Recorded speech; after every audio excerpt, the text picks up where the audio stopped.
that we'll have on Gen Z. Generation Z is racking up debt. People who are 26 and younger. 50% of Gen Zers spend more than an hour on social media per an day. addictive drug.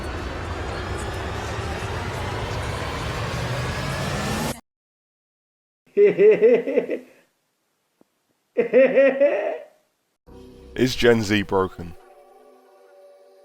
Practically everyone who clicks on this video will be a part of Gen Z, the laziest generation that has no work ethic. I'm talking about you, the ones who eat hot chip and lie. You're probably either already in your 20s or are rapidly approaching them.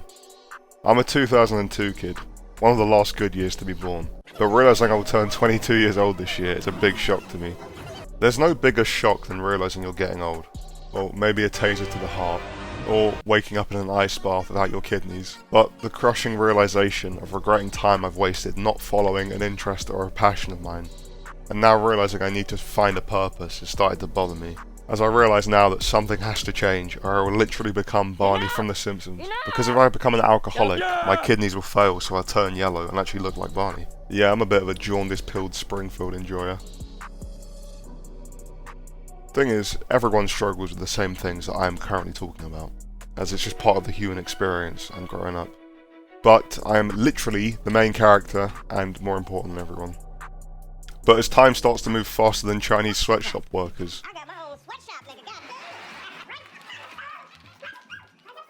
I'm starting to reach Logan Paul clout chasing levels of desperation just to find something I want to do with my life. I really hate to say this. I think there's someone hanging right there. Excuse me? There's a thing. There's a thing that is now in our lives that we just experienced. How our lives unfold. There's no going back. I've seen things I can't unsee. Having a severe and continuous lapse in my judgment, and I don't expect to be forgiven. I'm simply here to apologize. To add to this, I live in a nice area, but there is nothing to do here. Like, this place is literally a bigger void than Kenneth Copeland's soulless demon eyes. This man is 87 years old. He is like sacrificing young people and cycling their blood through his body to stay with this sort of looks. Real life demon. If anyone was expected to be on Epstein's fly list, it's this man, 100%. I feel hexed just by looking at his face. Anyway, people that live where I do treat life like Squidville, and they are somehow content with that. It feels like everyone just likes living a safe and secure structured life where there's like nothing that changes. Which is fine, but like, you are literally real life Squidward. You're literally some NPC bot copy-paste bland milquetoast background character citizen number 3827631 ugly bitch loser idiot. And you're probably really boring. It's crazy as well because England is clearly already known for its unique biomes and natural beauty, but I clearly got unlucky with where I live. I don't get to open my front door and see mountains or a beautiful seaside view like those who live in Birmingham.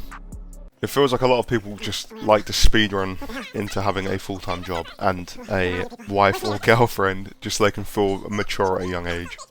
Which is weird, because your late teens and early 20s are already known as probably the weirdest period of your life, full stop.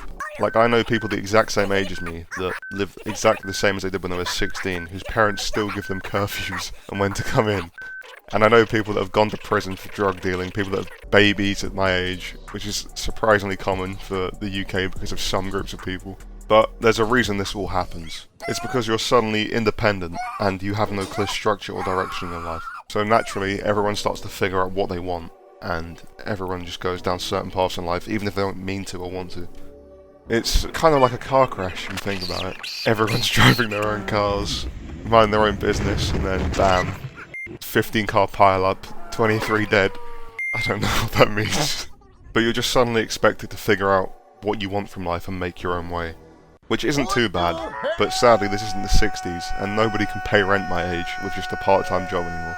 Why do you think OnlyFans is so popular now? People are broke and starving, and selling themselves online is the only way they can eat. But seriously though, in July of 2019 there was only 70,000 creators on OnlyFans, but in January this year there was more than 3.1 million creators.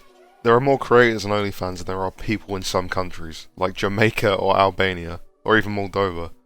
Like, these countries could literally get invaded by OnlyFans girls and they'd lose. The main weapon would be HIV squirt. Knowing I'm going to be stuck in my parents' home until I'm around 30ish, because houses cost more than both my kidneys, it's probably worse for me than actually losing my kidneys. But to be able to move out, I'll have to work a full-time job and commute daily, which is hell. Like, yeah, I really want to sit in this for 2 hours a day and just waste my life.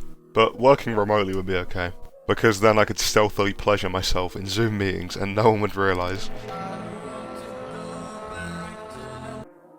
One of the worst parts about wasted time is how COVID essentially deleted 2 years of everyone's lives. Lockdown in the UK was... What the fuck have I written? Lockdown in the UK was literally 1 week before my 18th birthday. I missed like the key developmental years into young adulthood from like your teenage years, which sucked.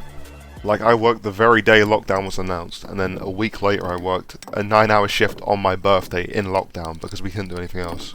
My 18th birthday. 18th! Talk about being a corporate slave. But I was like, what's the point of missing out on money when I could pull up stain?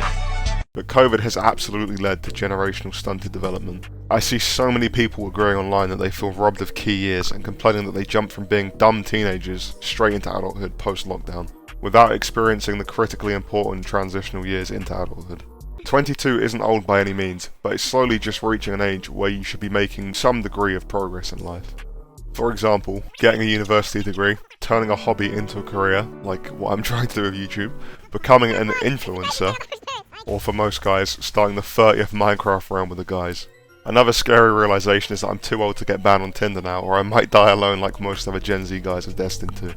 Let's be real, you're all addicted to anime and porn.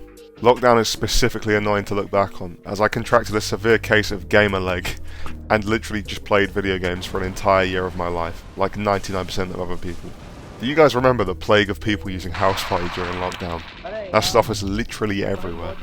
I personally never used the app, as it meant I'd have to speak to actual real-life women, which I'm terrified of. I also repel them with my Redditor stench.